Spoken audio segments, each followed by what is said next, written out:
Тренираме с бикини ден за ръце, като се започва от най-отдолу. Прасец. Това е добре нарязан прасец. Аз ако искам така да го нарежа, ще ми трябва макетния руш. Браво, бикини! Жестока работа. Давай, догоре. Спускай надолу, спускай надолу. Така. Разтегни. Браво. Оп. Браво, бикини. Ево. Са след машината, тук само помпаш. Сложи главата отзад. Браво. Подпри главата. Само джитка нагоре. Много ли? Дай. Дай да крампираш, дай. Дай като джекката, двойно. Так. Така. Браво. Така. Забравихме да споменем, че с избутване на въже на кабел преди изтощаваме трицепса и после правим базовото на смит машина с тесен хват избутване. И загряваме лактите. И загряваме лактите, естествено. Между сериите. Браво. Това ли ти е стандартно методиката? Да. Така си постигнал този размер в трицепсите. Страшен размер. Или нещо пиеш? Хранителни добавки? Сега е креатин само. Съм натурален атлет. Това с очите слагаш ли вътре? 20 грама захар има. Това е тежко атлет. Бикини. Не защото е тежък, защото дига тежко. Я да видим сега. Ето как се прави това упражнение, за да влиза само в трицепс. Малко е работа. Но много малко. Предимно пръска трицепс. Той и гърдите играят, нали? Я забрахме да споменем и гърдите.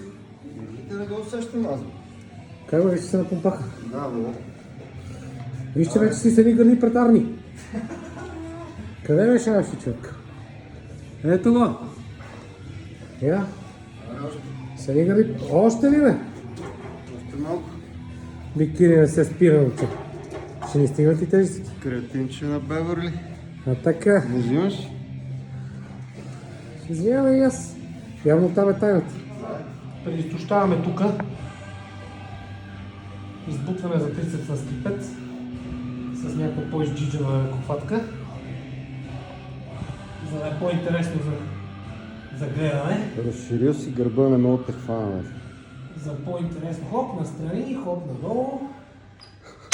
Предизтощихме мале направо. Изтощихме изцяло.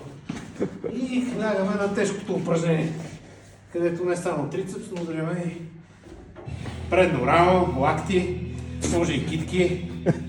Пак нали трябва да заздравим и другите мускули. Мале ми Кирилов си натоварилата.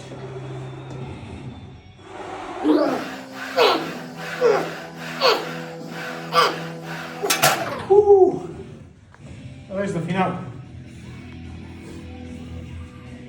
Да им кажем, че това е само загрявката, нали?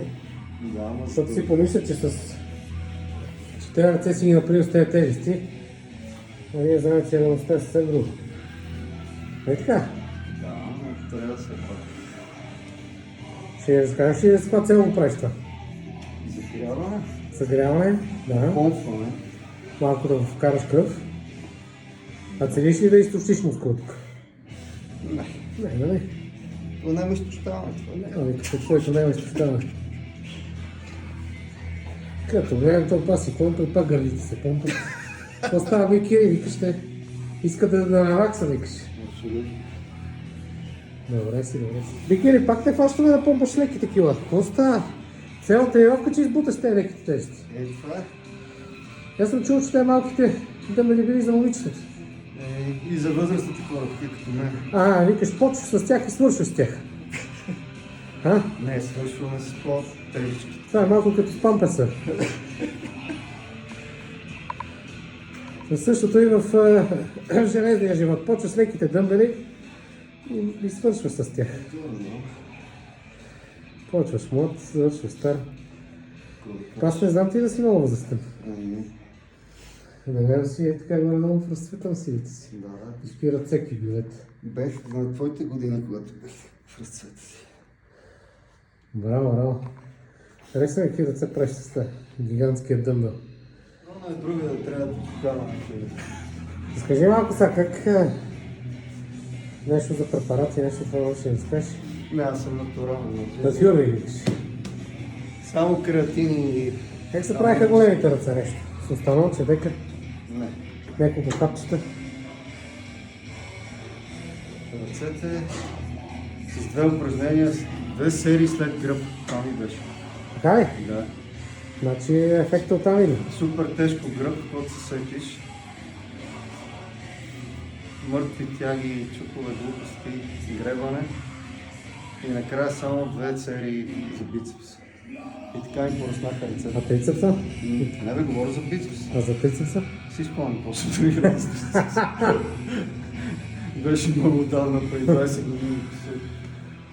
Още ме пикири вече фанал малко по-тежките дъмбели. И после само чукове. И чукове. Чуково. Сгъване.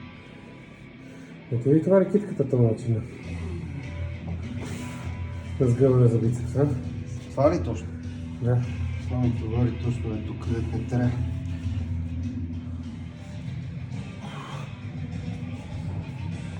Так упражнение от старото школо.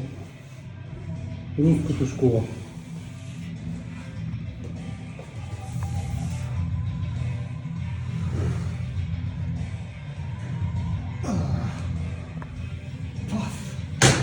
Добре ли го усети? Пуска. Пръска, нали?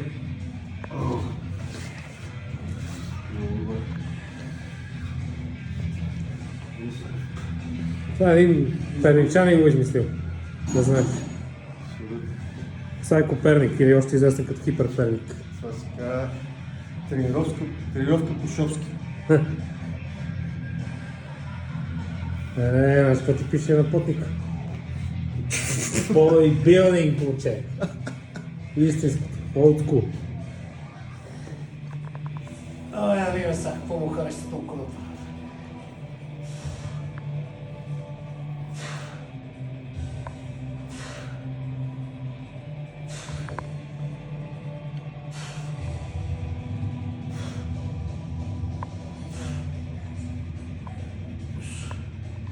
Много широко.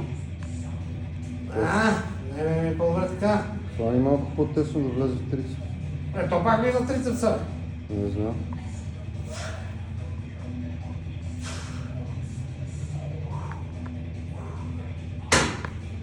Влиза ръка, влиза.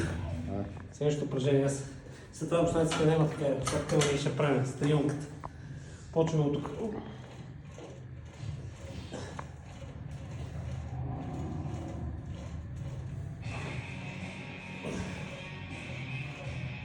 И дига се.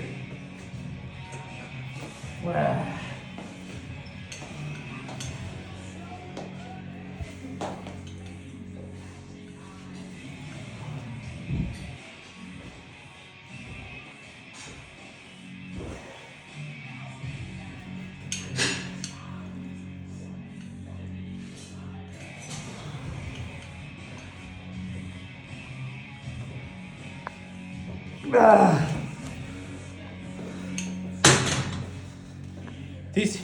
Дигните неща. Няма да играем в червената зона. В бок зоната. Ще, ама. Некой друг ден. Не бе, не. Като хапнем изварка.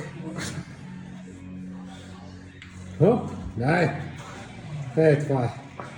Види си трионката как помпа. Това е ръкохватка. Това ти беше любимата ръкохватка, нали? Това ми е. Това ти е още любимата.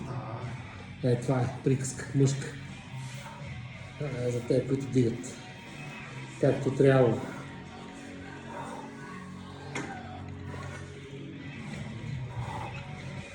Ти голямата ръка, тя става двойна от как почахме тренировката. Нали? Да. Аз мислям, че ти пиеш нещо. Само креатинче и аминокиселини. Това ще Самоделката там, железната, Не, перница. не. Айде, една серия са, тук за нашите братите руснаци. Бегай ги те, чудо. Айде, Какво правиш? хубаво се облегни, легнал на подложката, така. Сгъвай, над главата, сложи главата долу. А? Над главата.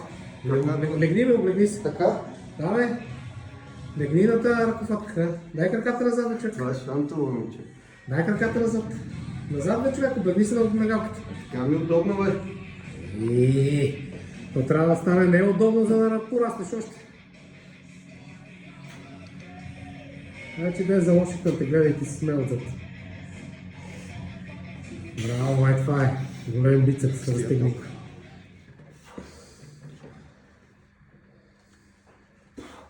Супер упражнение, я бе, Кири. Кофички на машина. За трицепс. На тази машина ли буташ целия стък? Не бутам, само че не мога да стигна. Виж какъв връх на бицепс се правиш. Ето тук изглежда още по-интересно. Аз си лайк. Това за Много добре, бе, Кири, брат. забиращо много такова.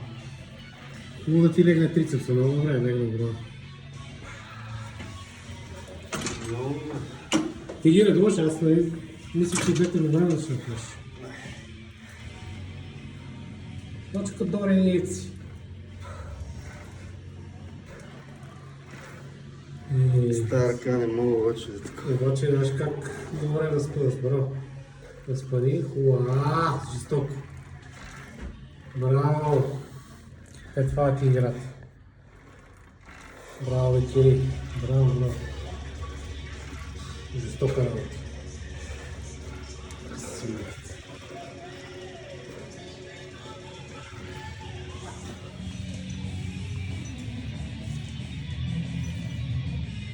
Сега докато долапка си, после обърни обратно. С надпад. Айде са. Сега става тежко. Това е трудно. Най-накрая нещо трудно и за бекири. Давай, колко имаш?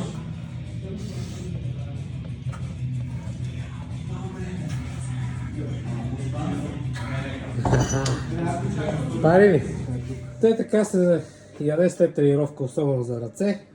Много захар, много нещо, протеин, естествено. Задължително е протеина. Най-добри изолат. 90% изолат. И вафла слешник и Вафла слешник и протеин слешник. протеин слешник. Точно така. Това е Естествено, My Cookie Delicious. Monster кукито, Scary Sunny. И естествено, Double протеин, Double Trouble. Беверли протеинче също, шоколадчета, вафла хипер за хипер големи ръце, нали така? Така ли зареждаме? Много захар и много протеин, или обратното. Много захар, малко протеин. Захарта за какво? Дигнем инсулина, Да. И да вкараме всички да вкараме креатина, аминокиселини в мускула. Това беше анаболния прозорец. а на болния прозорец си отключваме с толкова много захар. Това прозорец мисля, че беше трябва да съществува по-добре. Пак се връща на моя, нали? Проклятие. Трябва да го спазваме и да го отключваме постоянно. Отворихме прозорец. Пак трябва да отваряме прозорците. Отворихме прозорец. Точно така. А креатинчето къде е? Вътре в това. Вътре. Вътре, определено. Добре. Даже 15 грама креатин има. Така вижте. Колко захар? Всичката, която можеш да поемеш. Не, за 15 грама креатин колко захар ни трябва? Не знам. 70 го водеха едно време. Това не беше ли за 5 грама само? Не спомняш ли си? Имаше такива. За 5 грама креатин, 70 грама захар. Да, я си купувах Значи при тебе колко трябва? 210. пакетче глюкоза от аптеката. Сега вместо глюкоза си взимаш тези шоколадови трябва. Да, нещо по-вкусно. Сладолейки, да. Да ти е Айде. сладък живот.